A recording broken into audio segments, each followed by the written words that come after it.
Good evening.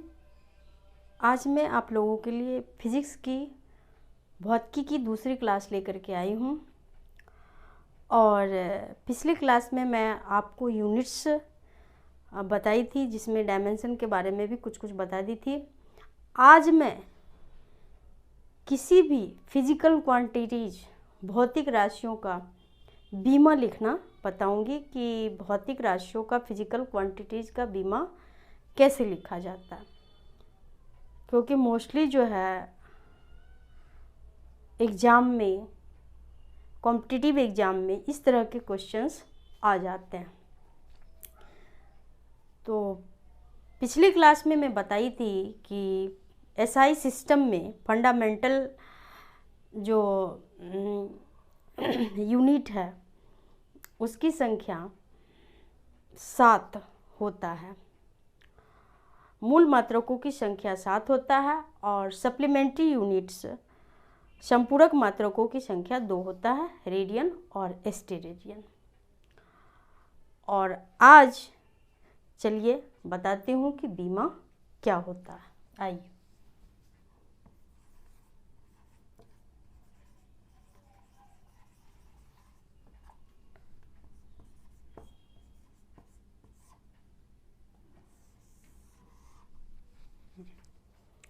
ध्यान से सुनिए। जब किसी भी भौतिक राशियों को मूल मात्रक के रूप में व्यक्त किया जाता है तो मूल मात्रक के ऊपर जो घात लगता है, जो पावर होता है, उसी को बीमा डायमेंशन कहते हैं।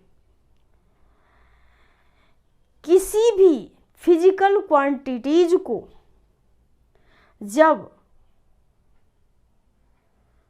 फंडामेंटल यूनिट्स के रूप में व्यक्त करते हैं तो उनके ऊपर जो पावर लगता है, पावर होता है, उसे ही डायमेंशन कहते हैं। और डायमेंशन लिखने के लिए आपको कुछ चीज़ों को याद रखना होगा, जो आप हमेशा ध्यान में रखेंगे। ये जैसे लंबाई, लेंथ,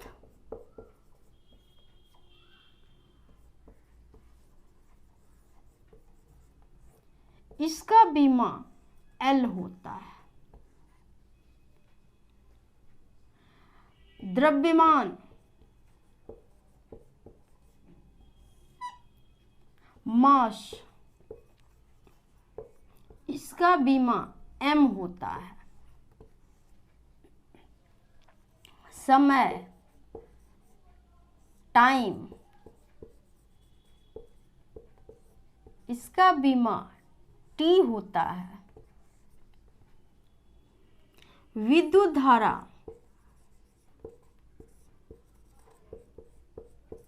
इलेक्ट्रिक करंट,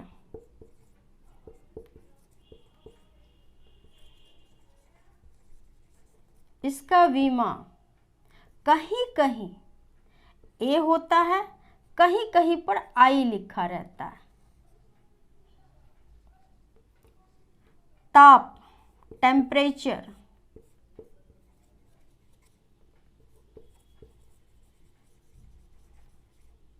इसका बीमा कहीं कहीं Q तो कहीं कहीं K लिखा रहता है। आपको इन फिजिकल क्वांटिटीज का बीमा को ध्यान में रखना है। आप इनको ध्यान में अगर रखते हैं तो आगे कोई भी फिजिकल क्वांटिटीज भौतिक राशियों का बीमा लिखना आपके लिए आसान होगा। देखते हैं। सबसे पहले क्षेत्रफल को लेते हैं, एरिया।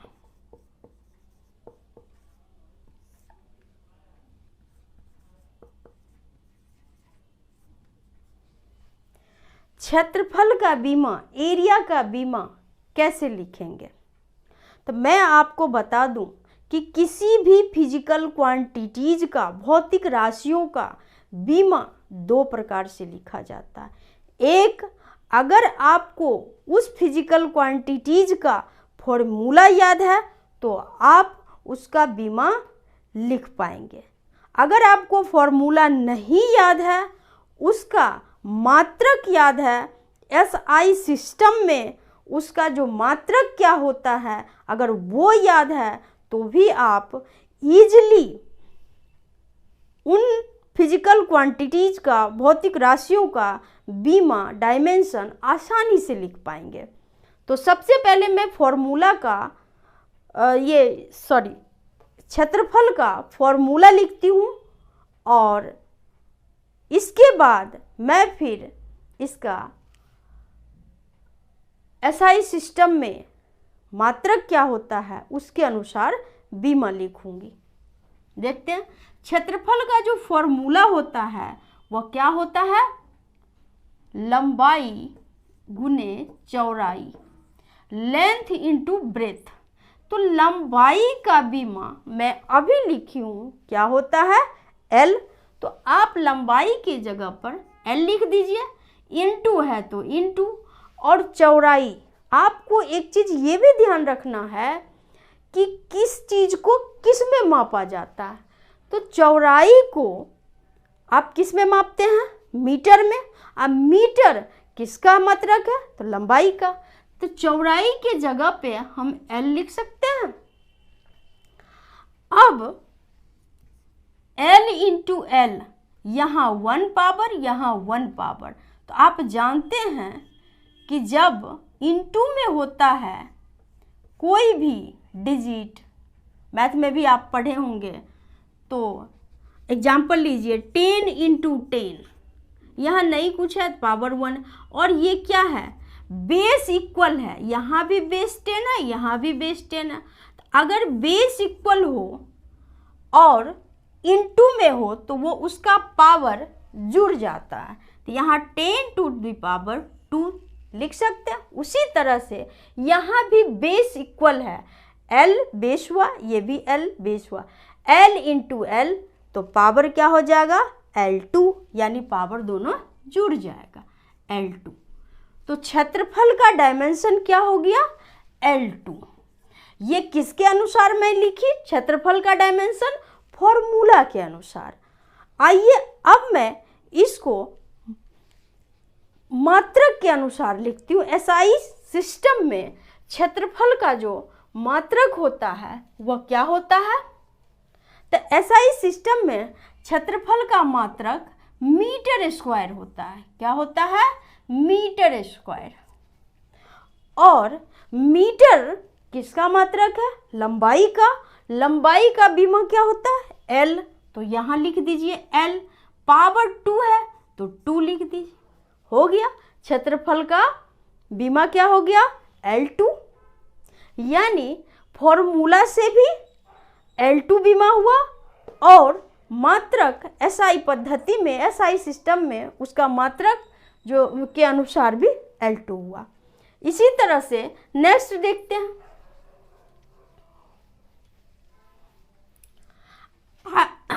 आयतन, वॉल्यूम।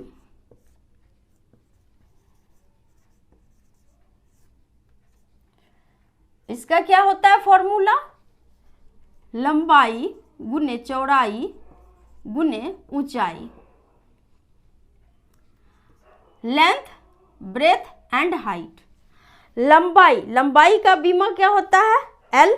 तो L लिख लीजिए। चौड़ाई को किस में मापते हैं, मीटर में। अब मीटर किस चीज का मात्रक है, लंबाई का। तो चौड़ाई के जगह पर L लिख सकते हैं। इंटू है तो इंटू, ऊंचाई, ऊंचाई को किस में मापेंगे, मीटर में। और मीटर किसका मात्रक है, लंबाई का। तो यहाँ भी L लिखिए। अब देखिए, बेस इक्वल है, L L L, यहाँ 1, यहाँ 1, यहाँ 1, नहीं कुछ है, 1 मान लीजिए। कितना होगा, L टू दी पावर 1 2 3। तो आयतन, वॉल्यूम का डायमेंशन क्या हुआ, L3। अब वॉल्यूम का मात्रक लिखते हैं। तो आयतन का एसआई मात्रक क्या होता है, तो आयतन का एसआई मात्रक होता है मीटर क्यूब। यही होता है। मीटर किसका मात्रक होता है? लंबाई का, और लंबाई का बीमा क्या होता है? एल, तो एल लिख दीजिए। पावर 3 है तो 3 लिख दीजिए। देखिए फॉर्मूला से भी आयतन वॉल्यूम का बीमा L3 और SI मात्रक के अनुसार भी वॉल्यूम आयतन का बीमा L3 आया। तो अगर आपको फॉर्मूला या SI मात्रक याद है किसी भी फिजिकल क्वांटिटीज का, किसी भी भौतिक राशि का, तो आप उन भौतिक राशियों का बीमा डायमेंशन इजीली वे में लिख लेंगे, आपको कहीं कोई परेशानी नहीं होगी। नेक्स्ट देखते हैं।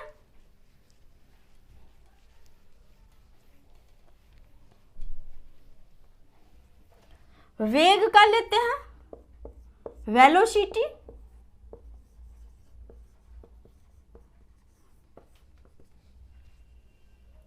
ये क्या होता है? तो ये होता है विस्थापन, डिस्प्लेसमेंट बाय टाइम, समय। वेलोसिटी का फॉर्मूला होता है विस्थापन बटे समय, डिस्प्लेसमेंट बाय टाइम। आइए विस्थापन को समझते हैं। सपोज कोई वस्तु यहाँ है, ये जो है यहाँ से यहाँ चली गई और इसके बीच की दूरी, डिस्टेंस जो है 1 मीटर है। तो कोई वस्तु यहाँ है, वो यहाँ से यहाँ आ गई, यानी वो वस्तु कितना विस्थापित हुई? 1 मीटर। यानी विस्थापन क्या हुआ? लंबाई ही तो हुआ। जो विस्थापन हुआ उसका डिस्प्लेसमेंट हुआ तो कितना हुआ? 1 मीटर। तो ये 1 मीटर क्या है? लंबाई का मात्रक है, इसलिए विस्थापन के जगह पर हम L लिख सकते हैं। तो लिखिए विस्थापन के जगह पर L।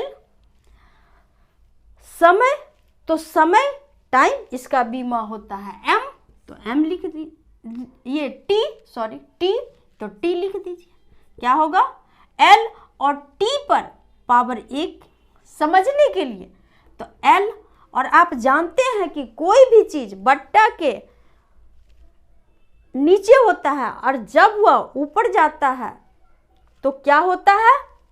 पावर माइनस में चला जाता है। तो L और T, इस पर पावर क्या होगा? -1। ये गुना में हो गया और पावर माइनस में चला गया। जैसे आप देखते हैं कि 1/, अगर 10 स्क्वायर लिखा है तो ये अगर 10 स्क्वायर यहाँ ऊपर जाएगा तो क्या होगा? 1 × 10⁻, यही माइनस हो जाएगा, -2। तो क्या हो जाएगा? 10⁻²। यही तो हमने यहाँ किया। अब देखिए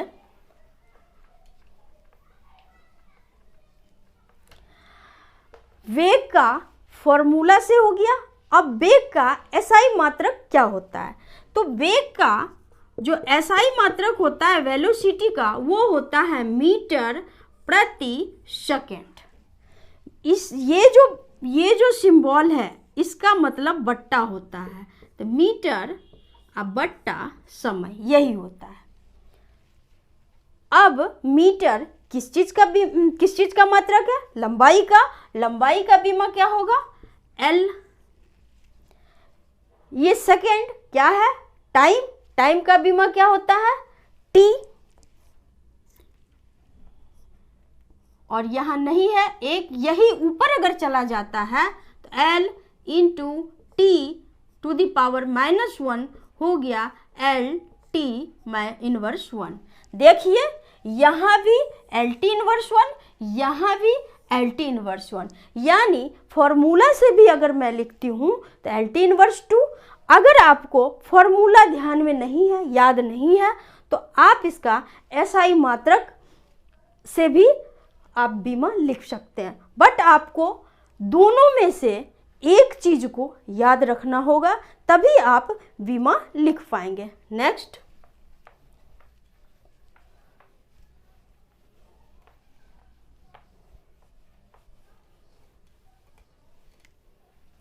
त्वरण का बीमा देखते हैं।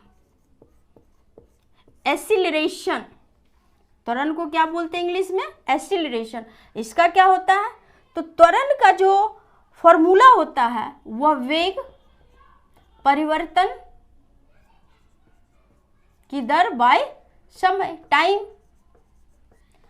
अभी मैंने आपको बताई थी कि वेग, तो वेग का बीमा अभी मैं बताई थी एल टी इनवर्स 1, यही बताई थी वेग का बीमा। वेग के जगह पे एल टी इनवर्स 1 लिख सकते हैं, और बटा है तो बटा, टाइम, टाइम के जगह पर टी, नहीं कुछ है तो एक। अब एल टी इनवर्स 1 इंटू, ये ऊपर जाएगा इंटू में टी इनवर्स 1, ये भी माइनस में हो जाएगा। देख लीजिए L T inverse 1, T inverse 1 तो टी इनवर्स 2 लिखा जाएगा। तो त्वरण का बीमा क्या हो गया? L T inverse 2। अब त्वरण का फॉर्मूला देखते हैं। तो त्वरण का जो फॉर्मूला होता, ये फॉर्मूला के अनुसार हुआ। अब त्वरण का एसआई मात्रक क्या होता है? तो त्वरण का एसआई मात्रक मीटर प्रति सेकेंड स्क्वायर होता है। तो मीटर किस चीज का मात्रक है? लंबाई का। लंबाई का बीमा एल, और प्रति है तो प्रति दे दीजिए। सेकेंड समय का है, टाइम का है, तो टाइम का बीमा क्या होता है? टी, इस पे पावर 2, यानी यही ऊपर जाएगा तो एल टी इनवर्स 2।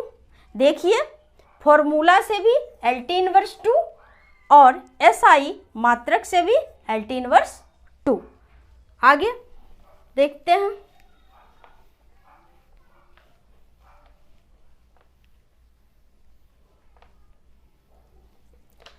बल का फॉर्मूला होता है फोर्स, बल।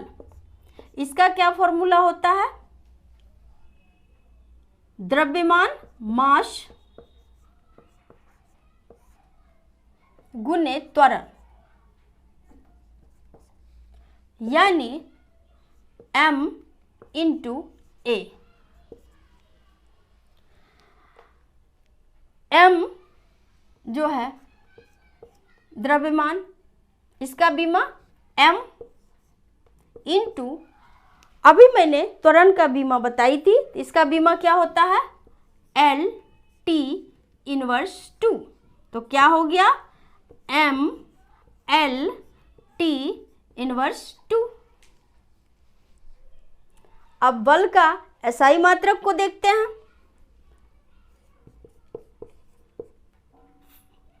क्या होता है? केजी मीटर पर सेकेंड स्क्वायर, ये बल का एसआई मात्रक होता है। इसके अनुसार बीमा लिखिए। केजी किसका मात्रक होता है? द्रव्यमान का, और द्रव्यमान का बीमा m। मीटर किसका होता है मात्रक? लंबाई का, और लंबाई का बीमा l, और बट्टा है तो बट्टा, s समय है उसका बीमा क्या होता है? t, इस पर पावर 2 है तो 2 दे दीजिए। अब यही ऊपर जाएगा तो क्या होगा? m l into T inverse 2, minus में होगा m l टी इनवर्स 2। देखिए फॉर्मूला से भी यही, और एसआई मात्रक से भी यही। तो इस तरह से आपको फिजिकल क्वांटिटीज का या तो फॉर्मूला याद रखना पड़ेगा, या फिर उसका एसआई मात्रक को ध्यान में रखना होगा, तभी आप बीमा को, डायमेंशन को लिख पाएंगे। किसी भी फिजिकल क्वांटिटीज के डायमेंशन को अच्छी तरीके से बिना किसी परेशानी के लिख पाएंगे। आगे मैं आपको कुछ इम्पोर्टेंट फिजिकल क्वांटिटीज, उसकी फॉर्मूला और उसके एसआई मात्रक के साथ बीमा को लिख करके प्रोवाइड कराऊंगी, यानी आपको दूंगी एक नोट्स के रूप में, और ताकि आपको जो है बीमा लिखने में कहीं कोई परेशानी ना हो और आप आसानी से लिखेंगे। आज के लिए इतना ही। थैंक यू, धन्यवाद।